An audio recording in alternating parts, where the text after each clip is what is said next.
வணக்கம். மீண்டும் முத்தியாளப்பன் ஜோஹூபார்லேருந்து பேசுகிறேன். இன்றைக்கி ஒரு முக்கியமான தலைப்பை தேர்ந்தெடுத்திருக்கேன். அதாவது மெட்ரிகுலேஷன் வரலாறு. ஏன் இந்த தலைப்பை தேர்ந்தெடுத்தேன்னு கேட்டிங்கன்னா, இந்த தலைப்பு வந்து ஒரு 7-8 வருஷமாக நம்ம சமுதாயத்தில் ஒரு முக்கியமான பங்கு அளிக்குது. அதை வச்சு தான் சில அரசியல்வாதிகளோ இல்லை அவங்களோட புரோக்கரோ வந்து சர்ச்சைகளை உண்டாக்கி விடுறாங்க. குறிப்பாக இந்த வருஷம் முடிஞ்சு வருஷம் பிறந்தோன்னே எஸ்டிபிஎம் ரிசர்வ் வந்தோடனே இந்த டாபிக் சேர்ந்து வந்துடும். அதை வச்சு இந்த அதிருப்தி நமக்குள்ளே இருக்கும். ஓகே, இதை புரிஞ்சிக்க பாருங்கள். இதை வச்சு யோசிக்கிறவங்களுக்கு இது சுலபமாக புரிஞ்சிக்க முடியும். ஆனால் இதை வச்சு யோசிக்கிறவங்களுக்கு அது உங்களுக்கு ஏற்றுக்க ரொம்ப கஷ்டமாக இருக்கும். ஏன்னா இது ஒரு கசப்பான உண்மை. ஓகே, வந்து நீங்கள் தெரிஞ்சுக்கணும். இந்த 1971 இந்த டிபின்னு ஒன்று இன்ட்ரடியூஸ் பண்ணாங்க, டசார் எக்கானமி பரு. Okay, NEP new economy policy. அது வந்து துன் ரசாக் இன்ட்ரடியூஸ் பண்ணார். அதாவது இந்த பொதுவாக சொல்லப்போனால் அந்த நாயக்காரவங்க பின்தங்கியிருக்காங்க, அவங்களோட எக்கானமியை ஏற்றணும், சோசியோ எக்கானமி அப்படின்ட்டு. ஓகே, அது ஒரு பக்கெட்டு. அப்போது அதோட எஃபர்மேட்டிவ் ஆக்ஷன் கூட சொல்லலாம் இந்த மெட்ரிகுலேஷன். இதை வந்து அவரோட மகன், அதாவது டத்துஸ்ரீ நஜீப், அன்னைக்கு இருந்த மந்திரி பண்டிகைக்கான அவர் தான் இது அவரோட ஐடியா. ஓகே, அவர் தான் இதை உண்டாக்குனது, அதாவது மெட்ரிகுலேஷன். இதை வந்து 1998 அவர் அறிமுகப்படுத்தி வச்சார். 1999 5வது மாதம் 10ஆம் தேதி கேபினெட், அன்னைக்கு இருந்த டத்துஸ்ரீ டாக்டர் மகாதேவ் முகமது அவரோட கேபினெட் வந்து இதை அதிகாரப்பூர்வமாக இதை அனௌன்ஸ் பண்ணியிருக்காங்க. அதே வருஷத்தில் இந்த இன்டேக் நடந்திருக்கு. ஓகே, இந்த இன்டேக் வந்து இது முக்கியமான விஷயம். இதை புரிஞ்சுக்கணும். இந்த மெட்ரிகுலேஷன்ற ஒன்று இன்ட்ரடியூஸ் பண்ணதுக்கு காரணமே வந்து இந்த மலாய்க்கார பிள்ளைங்கள், பூமி புத்திரா பிள்ளைங்கள், அவங்க கணக்கு பிரகாரம் பின்தங்கியிருக்காங்க, அவங்களுக்கு வாய்ப்பு உண்டாக்கி கொடுக்கணும். இதை வந்து நம்ம ஷார்ட்கட் சொன்னாலும் சரி, இது பேக்டவுன் சொன்னாலும் சரி, அது எப்படி வேணாலும் பார்த்துங்க. பட் இருந்தாலும் இது அவங்களுக்கு முழுமையாக 100% அவங்க பிள்ளைங்களுக்கு, அவங்க மாணவர்களுக்கு உண்டாக்கின ஒரு சிஸ்டம். இதில் நம்ம எந்த இடத்துலையும் நம்ம வரல. ஓகே, இது நம்மளுக்கு நம்ம வந்து இதுக்கு முன்னே நம்ம எப்படி படித்து யூனிவர்சிட்டிக்கு போனோமோ, ஃபார்ம் 5 முடிஞ்சு லோவர் 6 முடிஞ்சு அப்பர் 6 முடிஞ்சு யூனிவர்சிட்டிக்கு போனோம். அப்படி தான் என் காலத்துலலாம் இந்த மெட்ரிகுலேஷன்றது என்னன்னே தெரியாதுன்னு வச்சுக்கிங்களேன். ஓகே, அப்போது இது அப்படியே போய்கிட்டு இருக்க காலகட்டத்தில் 2003 2004 இந்த வருஷத்தில் தான் வந்து அவங்க 10% சரி முக்கான் பூமி புத்திராக்கும் கொடுக்கணும்னு ஒரு முடிவு எடுத்திருக்காங்க, கேபினெட் முடிவு எடுத்திருக்காங்க. அது வரைக்கும் 100% அவங்களுக்கு. இப்போ இந்த 10% நம்ம மாணவர்கள், சீன மாணவர்களுக்கு ஒதுக்கினது. ஓகே, புரிஞ்சிக்கணும், மொத்தம் சீட் இந்த மெட்ரிகுலேஷனுக்கு எத்தனை சீட்டுன்ட்டு. மொத்த சீட் வந்து 25,000 சீட்டு அன்னைக்கு. அப்போது அந்த 25,000ல் 10% நம்மளுக்கு புக்கான் பூமி புத்திராக்கு. அப்போ 10% எவ்வளோ? 2,500 சீட் தான் நம்மளுக்கு, சீனர்களுக்கும் இந்தியர்களுக்கும்.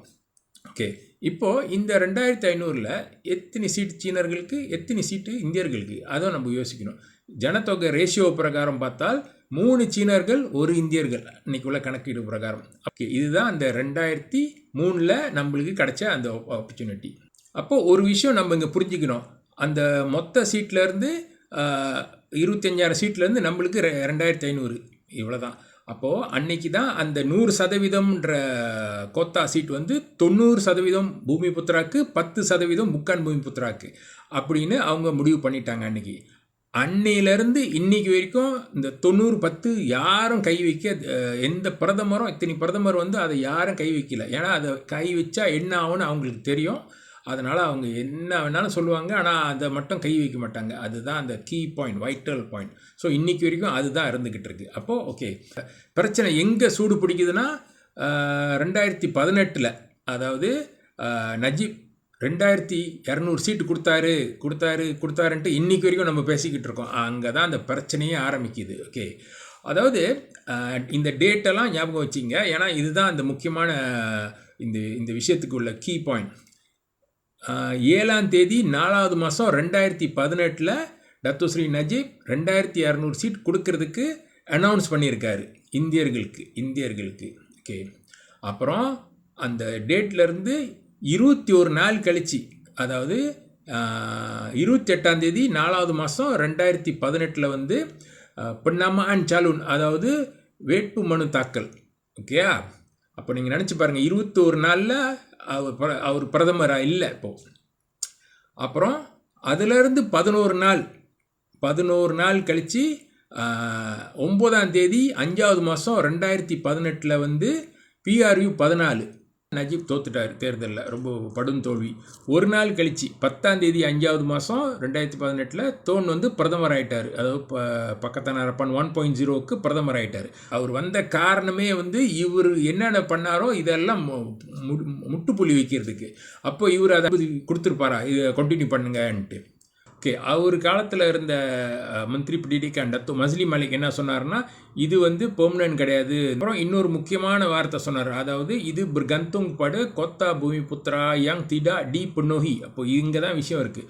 இப்போது இந்த எடிஷனல் சீட்லாம் அவங்க எதை வச்சு கொடுக்குறான்னு சொல்கிறாங்கன்னு கேட்டிங்கன்னா, ஏன்னா அந்த அடிப்படை கொத்தா 90-10%, 90 பூமி புத்திரா 10 புக்கான் பூமி புத்திரா வந்து அந்த 25,000 சீட்டை வச்சு தான் அவங்க பேசுகிறாங்க. அப்போது எடிஷ்னல் சீட்டு வேறு எங்கேருந்து வரும்? அந்த 25,000 தான் மேக்ஸிமம். இதுக்கு மேலே எடிஷ்னல் சீட் எங்கேருந்து கொடுக்குறீங்க? ஏன்னா அந்த 90th கோத்தா சிஸ்டம் வந்து அது மாறவே இல்லை. அது இன்றைக்கி வரைக்கும் எந்த பிரதமரும் அதில் கை வைக்க மாட்டாங்க. எனக்கு தெரிஞ்சு இன்றைக்கி வரைக்கும் இன்னும் மேலே வர பிரதமரும் அதை கை வைக்க மாட்டாங்க. ஏன்னா அதை கை வச்சாங்கன்னா அவங்க 24 மணி நேரமாக 48 மணி நேரத்துக்குள்ளே அவங்க வேலை போயிடும்.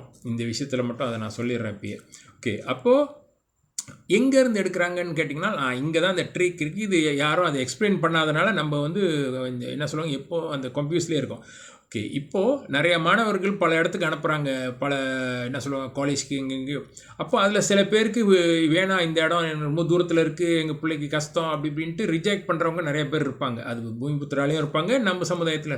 அப்போது அந்த ரிஜெக்ட் பண்ண சீட்லாம் தான் சேர்த்து வச்சு அப்புறம் நம்மளை அப்பீல் பண்ணுங்கன்னு சொல்கிறதுக்கு காரணம் அதுதான். ஓகே, அப்போது அது அங்கே இடம் இருக்குது, நம்மளுக்கு அப்பீல் பண்ணதும் அது நம்மளுக்கு தேர்ந்தெடுத்து கொடுக்குறாங்க. சம்பவம் நம்ம எடுத்துக்கிட்டால் இல்லைன்னா அது அது வேறு பிரச்சனை ஆயிடுச்சு. ஸோ இதுதான் இந்த அடிப்படை காரணம் எதனால இந்த அப்பீல் பண்ணுங்கன்றாங்க. ஸோ அதாவது இன்றைக்கி வரைக்கும் ப்ரூவன் என்னன்னு கேட்டிங்கன்னா, அதாவது அதிக சீட் வந்து இந்த வாட்டி தான் நம்மளுக்கு 1537 சீட்டு நம்ம பிஎம்எக்ஸ் காலத்தில் தான் கிடச்சிருக்கு. அப்போ இதுதான் ஒஃபிஷியலி சொல்லப்பட அதிகமான எண்கள். ஓகே, ஸோ இதுதாங்க இந்த விஷயத்தோட அடிப்படை விஷயம். ஆனால் இன்னும் இதோட முக்கியமான பகுதி நான் இன்னொரு காணொலி சொல்கிறேன். ஏன்னா இது டைம் பத்தல. அது வந்து இந்த மெட்ரிகுலேஷன் வரலாறு தொடர்ச்சின்ற ஒரு காணொலியில் அதில் முக்கியமான விஷயம் இதுதான் நம்ம புரிஞ்சுக்கணும். இதை புரிஞ்சுக்கிட்டால் நம்ம இந்த பிரச்சனையை வந்து கொஞ்சம் புத்திசாலித்தனமாக கையாளலான்றதுக்கு நான் அடுத்த காணொலியில் நான் இதை தொடர்ந்து சொல்கிறேங்க. ஓகே, நன்றி.